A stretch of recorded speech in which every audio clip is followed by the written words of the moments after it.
Hey guys, if you enjoy any of my content, you can like, subscribe, hit the notification bell, and also comment down below your thoughts or ideas on any of my content. Thank you. Welcome. This is the Day Show, and I am Day Summers. I wanted to talk about today was the Governor Ralph Northam situation that's happening, and a situation that's happening all around the country again with race-related subjects. I wanted to show you guys a few clips about this, the situation with the governor of Virginia, I believe, and his views on abortion, and also his pictures. And this is something that is with him, we can say, connected all the time against the African American community. And I wanted to talk about how we have related with those type of subjects. So I'm going to try to pull up these clips for you guys to check out, and then I'm going to come back with my commentary. Okay, y'all, here it is. Here we go. 1 second.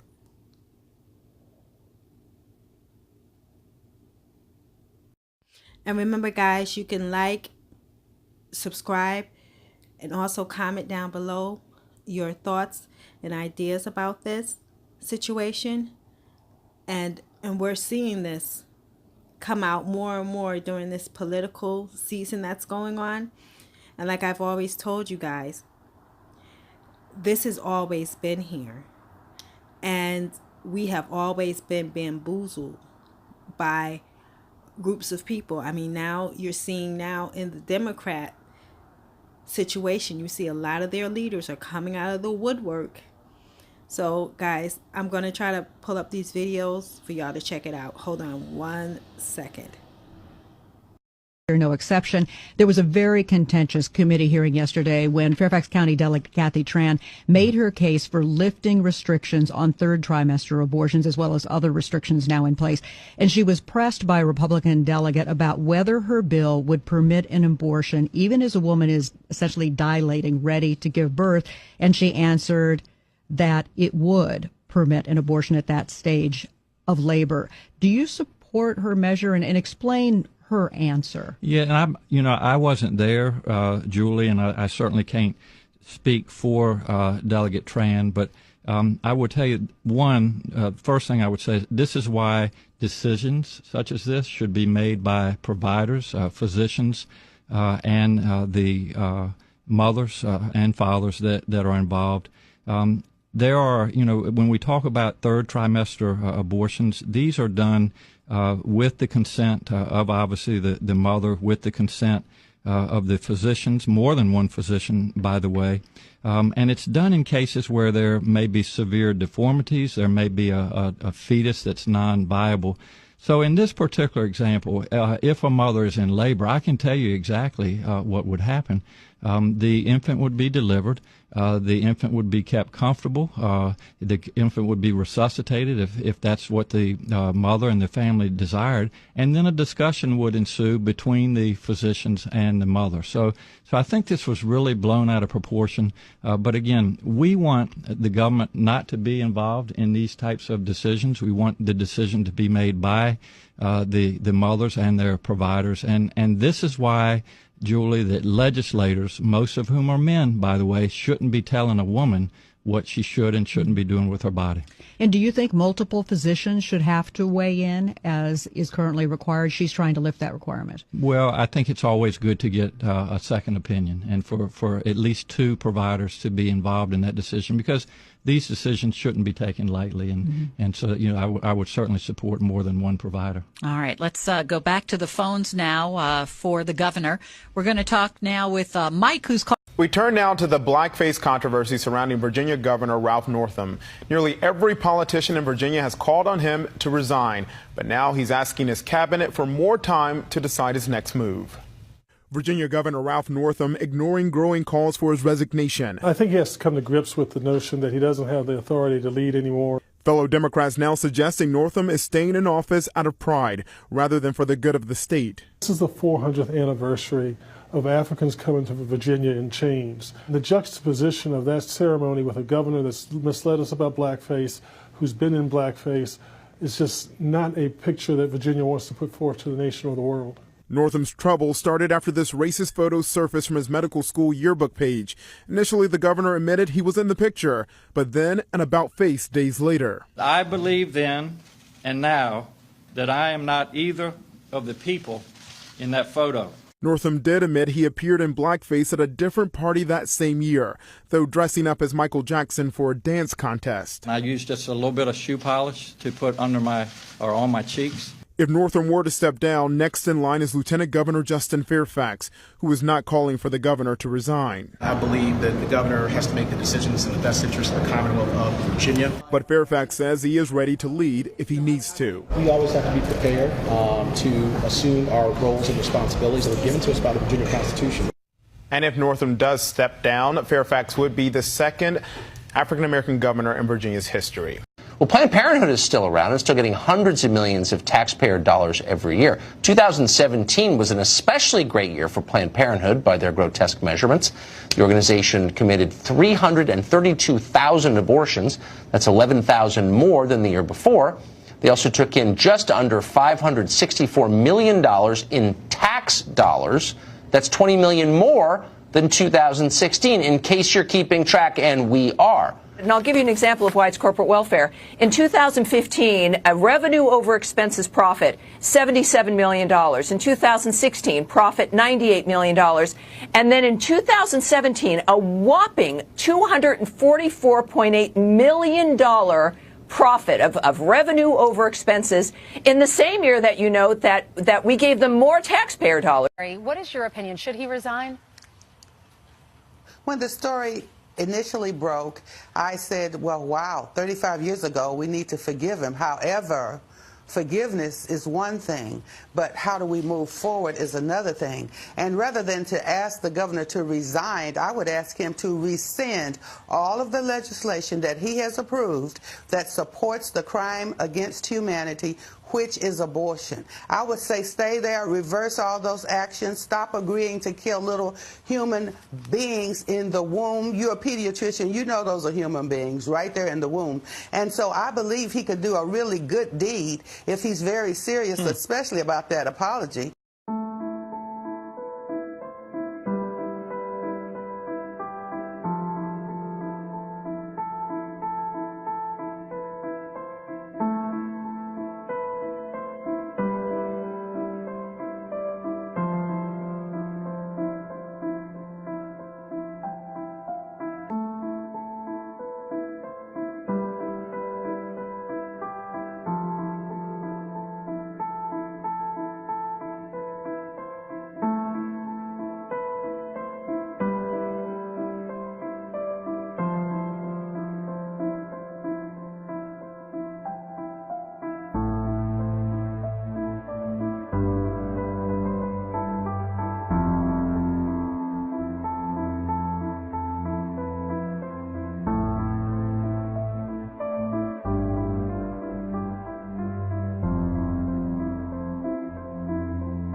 Okay, guys, now you've just seen some video clips of the situation that is happening with Northam and a couple of other instances of what's been happening with this situation.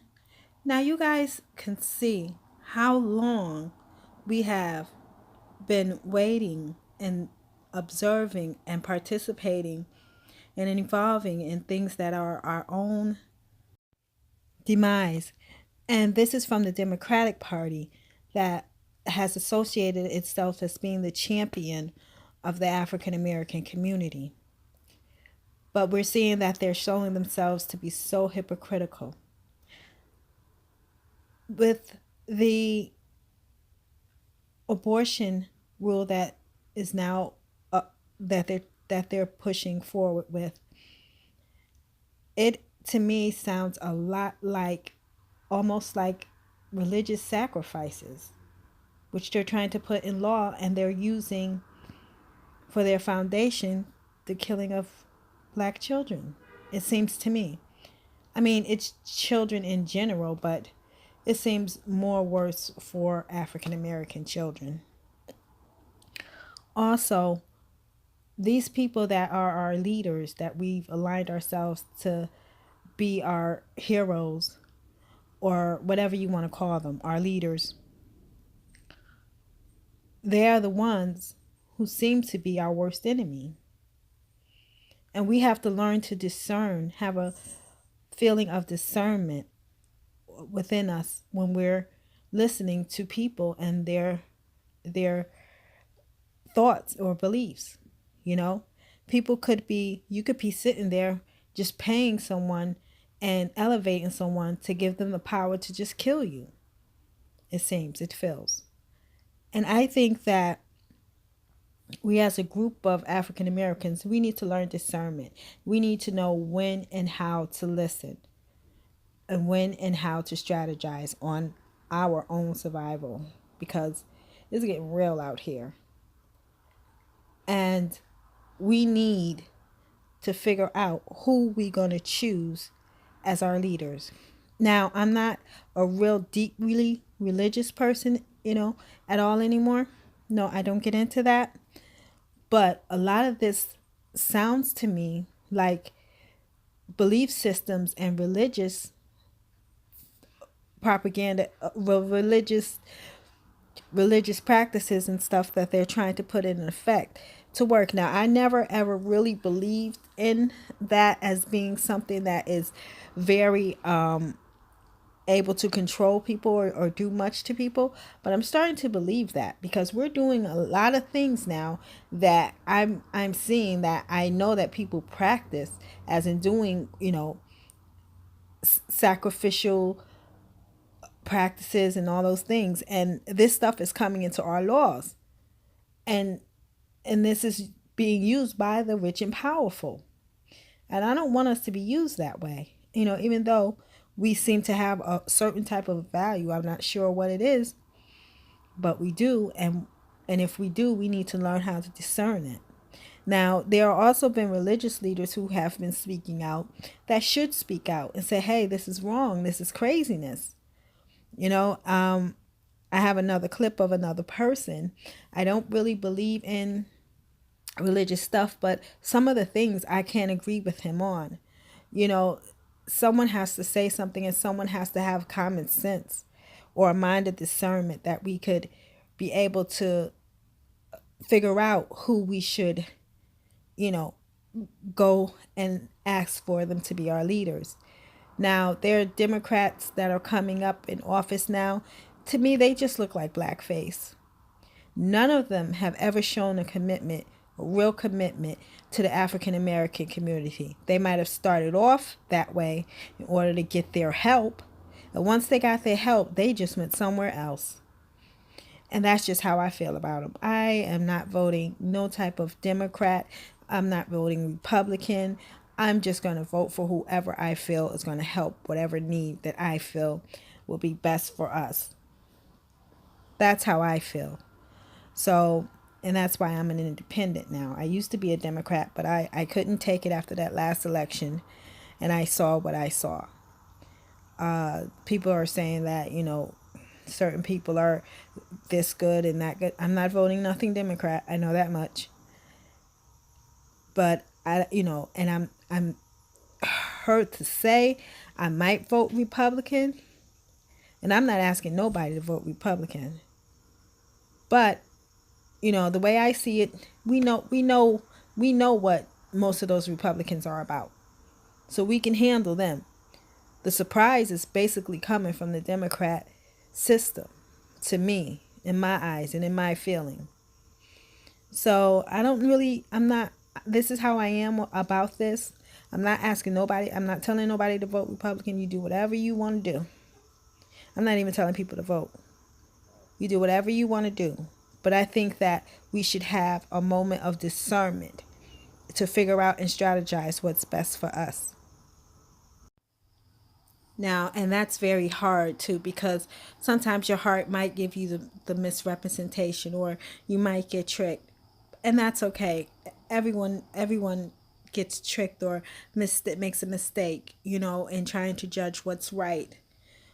But if we are continually seeing something and it is to our detriment, or it's to our destruction, we know we need to strategize and go a different way. We have to fight a different way or figure out a whole other thing.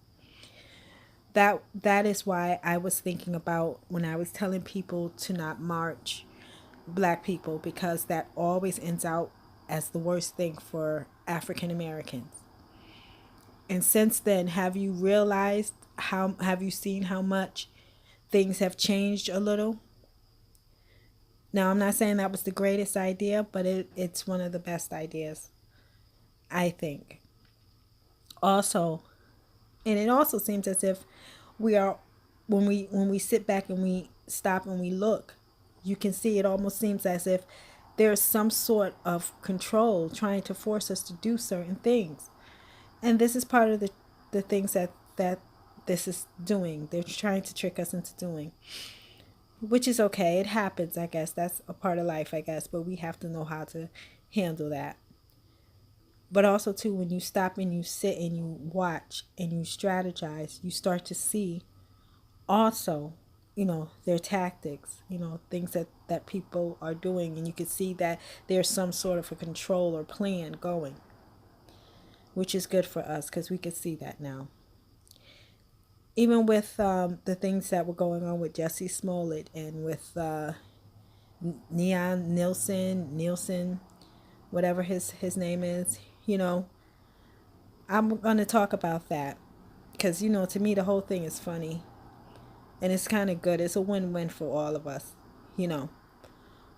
But this next clip I'm going to show of this man, I believe he's a minister. He talks about Christians coming up and strategizing and to stand against what's happening.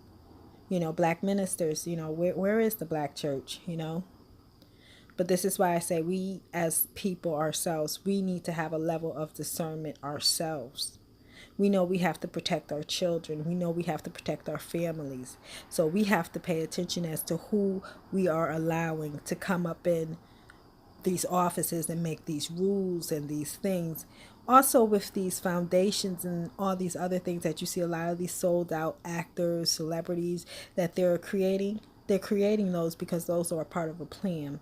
So if you see some rapper and every time you listen to his song, he's talking about women ain't nothing but hoes, but he wants to have a foundation created for women to do whatever,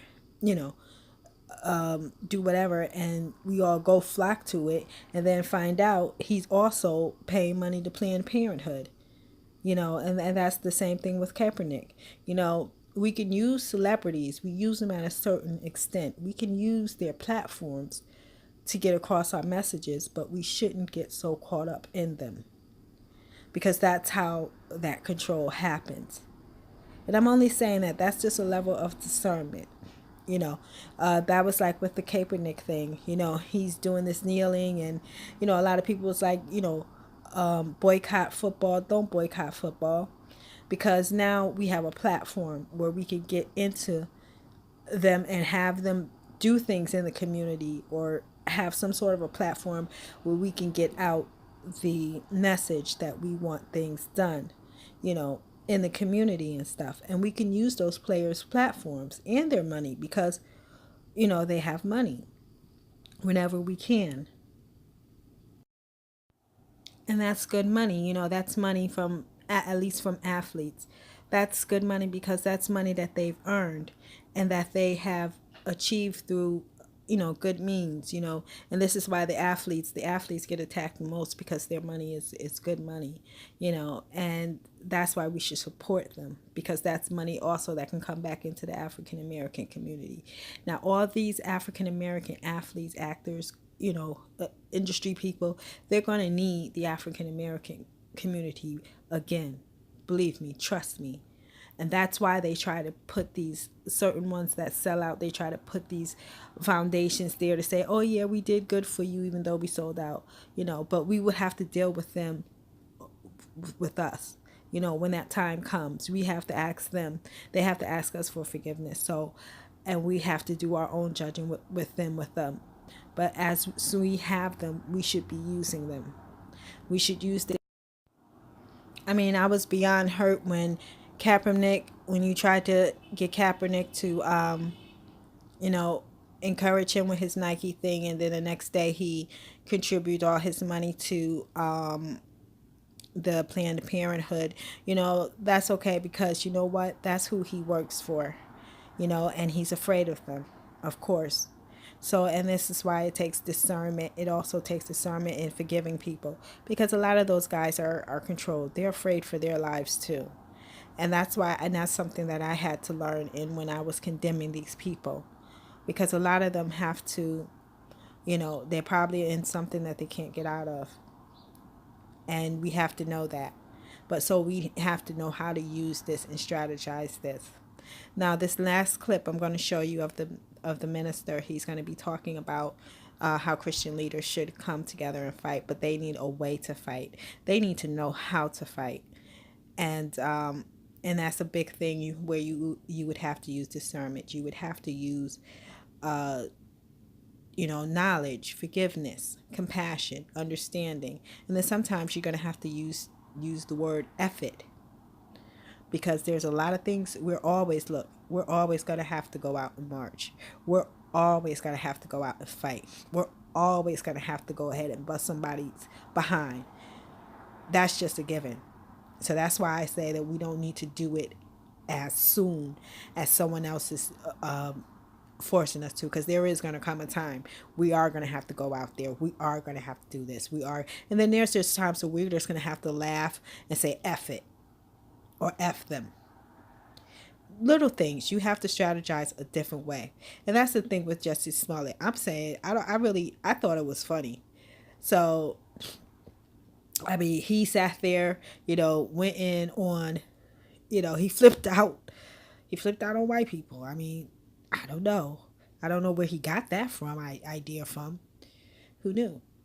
So I think that there are just different ways of fighting. There are different ways of strategizing and doing things. And, I think that's what we should be doing. What are your thoughts? I'm going to show you one more clip, and then I'll come back with my commentary on it. Oh, and let me clear that up. I didn't think that it was funny that he was attacked or anything, or if he's not saying the truth, I don't think it's funny to falsely accuse anyone. But I mean, where would he get that idea from? And it's not good to falsely accuse anyone. But I'll talk about that later, why I think that later. And I'll have you guys check out this video. This is Bishop E.W. Jackson, president of STAND, staying true to America's national destiny, with another plea to the black community, particularly black Christians. If ever there were a time for a mass exodus from the Democrat Party, the time is now. Democrats in New York recently passed legislation that allows a baby to be killed even up to the point where a woman begins to dilate for delivery. Even if you've deceived yourself into believing that you were not human life when you were first conceived? No one can deny that when the mother is about to deliver, it's a baby. But Democrats in New York celebrated. That's right, they celebrated, whooped it up, that they made it legal to kill that child. They even lit state buildings and landmarks in pink to mark the moment. But it gets worse. In some attempted abortions, children are born alive anyway. In other words, they survive the attempt to kill them and emerge with a beating heart, breathing lungs, and a fully formed brain. These Democrats have decided that doesn't matter. If the mother and doctor intended an abortion, they may allow that baby to die. This new law repeals protections once included in New York state statutes. In other words, New York State has decided to take the radical leap from abortion to out-and-out infanticide. And here's where this is highly relevant for the black community. New York is the black abortion capital of America. According to the Wall Street Journal's Jason Riley, quote, in New York City, thousands more black babies are aborted than born alive each year, and the abortion rate among black mothers is more than 3 times higher than it is for white mothers. According to a city health department report released in May, between 2012 and 2016, black mothers terminated 136,426 pregnancies and gave birth to only 118,000. PolitiFact, a liberal-leaning fact-checking media organization which has checked statements about black abortions in New York, reported that in 2013, black women terminated 29,000 pregnancies, representing almost 42% of all abortions in the city. That same year, black women in the city gave birth to only 24,000 babies. African-American women in the city clearly terminated 5,000 more pregnancies than they carried babies to term, a rate far higher than any other racial or ethnic group, according to PolitiFact. Now, it would be easy to chalk this up to poverty, family problems, etc. However, Margaret Sanger, founder of Planned Parenthood, made clear that her purpose in abortion was to stop the birth of black babies. She was a racist who spoke to the KKK and consorted with representatives of Adolf Hitler. In fact, Hitler admired her plans for controlling unwanted pregnancies and wanted to employ the same genocidal strategy in Germany. In this light, the New York law is one of the most racist ever passed because it assures that more black babies will be killed with impunity even after they are born. Once again, I ask, how can any Christian remain in covenant with a political party which believes in and celebrates the killing of unborn life and now allows the murder of a child born alive if the mother and doctor agree to let it die? Many of the children born today are born to young mothers who are easily influenced and manipulated because of their youth, inexperience, and difficult circumstances of pregnancy out of wedlock. So the greedy, bloodthirsty representatives of Planned Parenthood are far more culpable than a young mother who comes under the spell of this death cult. However, the Democrat politicians are equally at fault because they create the legal environment in which billions of dollars can be made for slaughtering innocent preborn babies. I beseech you, my black brothers and sisters, by the mercies of God, present your bodies a living sacrifice, holy, acceptable to God, which is your reasonable service. I say to black women, you and your baby belong to God. I say to every black Christian, come out from among them and be separate and touch not the unclean thing, and I will receive you, says the Lord. The body of a woman is supposed to be a sacrifice on the altar of life for God, not the altar of death for Planned Parenthood and the Democrat Party. That party has become an unclean thing, and no Christian should touch it. Come out from among them. The black community grew from 400,000 to 4 million from first arrival on the American continent in the early 1600s to the start of the Civil War. Since then, our population has grown to 32 million. Now our population stagnates because Margaret Sanger's genocidal vision has been wholly adopted by the Democrat Party. God gave us a choice in Deuteronomy 30, verse 19. I call heaven and earth as witnesses today against you that I've set before you life and death, blessing and cursing. Therefore choose life, that you and your descendants may live. How long will black Christians continue to choose the party of death? How long will you falter between two opinions? If the Lord is God, follow him. It is time for black Christians to step up and speak up and say to everyone we know, choose for yourselves this day whom you will serve, but as for me and my house, we will serve the Lord. In recent years, there's been a lot of coming out of the closet. Homosexuals, transgenders are coming out. Well, it's time for Christians to come out. We here at Stand are declaring Black History Month as Coming Out Month for Christians. Come out of the Democrat Party that is celebrating the killing of our babies. I came out of the Democrat Party in 1982. And we can make February 2019 your time to come out. If you finally made that decision to come out of the Democrat Party, go to my Facebook page, E.W. Jackson SR, and let me know. Send me a message. It's not a matter of joining the Republican Party. It's a matter of voting your Christian biblical values. It's time for Black Americans en masse to come out of the Democrat Party. Leave the death cult that is killing your babies and choose life that you and your descendants may live. Okay, all right, guys. That was the last video I was going to show you, the last clip. And like how I was saying, I don't agree with everything that this pastor is saying, especially, you know, with the transgender and all of that, because it sounds like he might have, you know, issues with people. And with me, I don't have any issue with anyone. You are grown, you do whatever you like as long as it's not hurting, killing, or hurting other people. I really don't get into that. But as I'm sitting here listening to him, he's also pleading that we have to come up with some common sense with this to resolve this. Now, a lot of people do not want African Americans in that position to where we would have to lead because they don't trust for us to lead anything.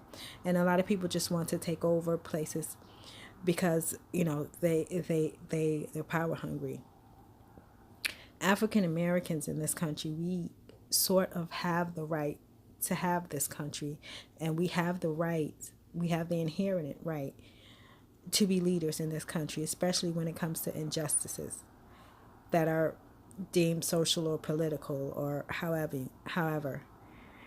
Those are our rights that were given to us through blood here in this country. I believe that we were the only ones who still can hold a contract that we can enforce. That's why you see the United Nations using our contract of, oh, you know, African Americans, you know, will never get paid, you know, reparations. They're old. And then right after, a day later, they'll try to say, well, just because African Americans were held back, America has to take in all these other different people. And that's not right. You know, they're using our power, our inheritance, and we have to figure out how to use our power, our inheritance, our contracts, figure our stuff out. And like how I always said, you know, this President Trump, he is in a way to where he is going to need African Americans. And that is an uncommon thing for anyone. And that's why they think they want to get rid of him.